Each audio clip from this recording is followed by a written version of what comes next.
हरे कृष्णा हरे राम। सभी महिलाएं जो होती हैं वो वट सावित्री का व्रत रखती हैं अपने पति की लंबी आयु के लिए। लेकिन अगर व्रत में सावित्री और सत्यवान की कथा ना सुनी जाए तो व्रत अधूरा माना जाता है। चलिए आज के इस वीडियो में श्रवण करेंगे सावित्री और सत्यवान की कथा का। उसे अनुरोध है कि कथा पूरा जरूर सुनिएगा। आधा कथा सुनने से दोष लगता है। जितना हो सके इस वीडियो को आप शेयर भी कीजिए।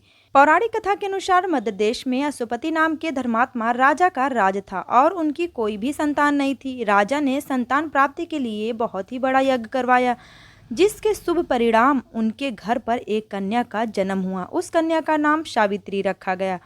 समय के साथ साथ जब सावित्री बड़ी हुई और विवाह की योग्य हुई तो उन्होंने धूम्रसेन के पुत्र सत्यवान को अपने पति के रूप में वरण किया। बता दें, सत्यवान के पिता भी राजा ही थे, लेकिन उनका राजपाट छिन गया था, जिसके चलते वह दरिद्रता में जीवन व्यतीत कर रहे थे। सत्यवान के माता पिता की भी आंखों की रोशनी चली गई थी और वह जंगल से लकड़ी काट कर उसे बेचकर अपना गुजारा कर रहे थे।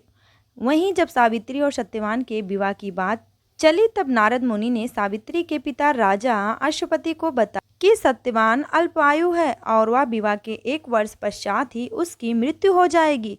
नारद मुनि की बात सुनकर सावित्री के पिता ने उन्हें समझाने का बहुत ही प्रयास किया, लेकिन वह नहीं मानी। अंत में सावित्री का सत्यवान से विवाह हो गया। शादी के बाद सावित्री अपने सास ससुर और पति की सेवा में लग गई। फिर एक दिन वो दिन भी आ गया जिसका जिक्र नारद मुनि ने किया था। सत्यवान की मृत्यु हो गई। उसी दिन सावित्री भी सत्यवान के साथ वन को गई थी। वन में सत्यवान लकड़ी काटने के लिए जैसे ही पेड़ पर चढ़ने लगा कि उसके सिर में असहनीय पीड़ा होने लगी। कुछ वह सावित्री की गोद में सिर रख कर लेट गया। कुछ ही समय में उसके समक्ष अनेक दूतों के साथ स्वयं यमराज भी आकर खड़े हो गए। यमराज सत्यवान की आत्मा को लेकर दक्षिण दिशा की ओर चलने लगे। पतिव्रता सावित्री भी उनके पीछे चलने लगी। आगे जाकर यमराज ने सावित्री से कहा, हे पतिव्रता नारी, जहाँ तक मनुष्य साथ दे सकता है तुमने अपने पति का साथ दिया, अब तुम लौट जाओ। इस पर सावित्री ने कहा, जहाँ तक मेरे पति जाएंगे वहाँ तक मुझे जाना चाहिए, यही सनातन सत्य है।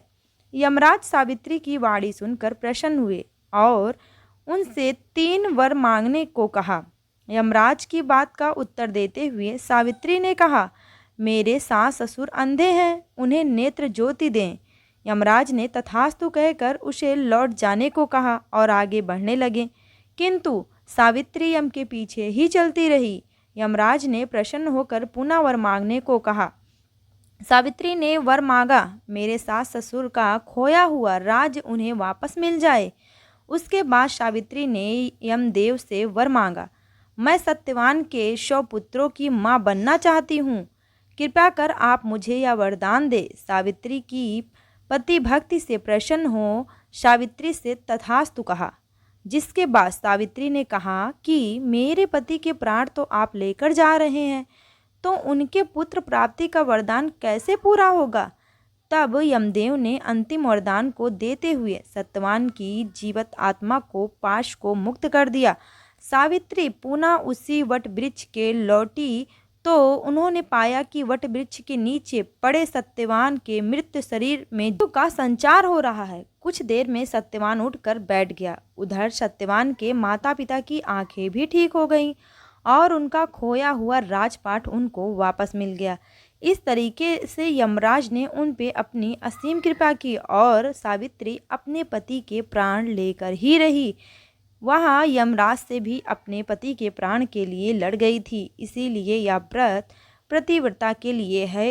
इससे सावित्री ने सत्यवान अपने पति की प्राण की रक्षा की और उनका साथ जीवन भर दी। भगवान जैसे इन पे अपनी कृपा दृष्टि बनाए रखें, वैसे सभी पति पत्नी पे अपनी कृपा दृष्टि बनाए रखें। कथा यहीं पे समाप्त होती है। जितना हो सके इस कथा को आप शेयर भी कीजिए, जिससे सभी लोग सुन सके। इसका पुण्य हमें और आपको मिल सके। मिलेंगे फिर नेक्स्ट वीडियो में, तब तक के लिए राधे राधे, जय माता।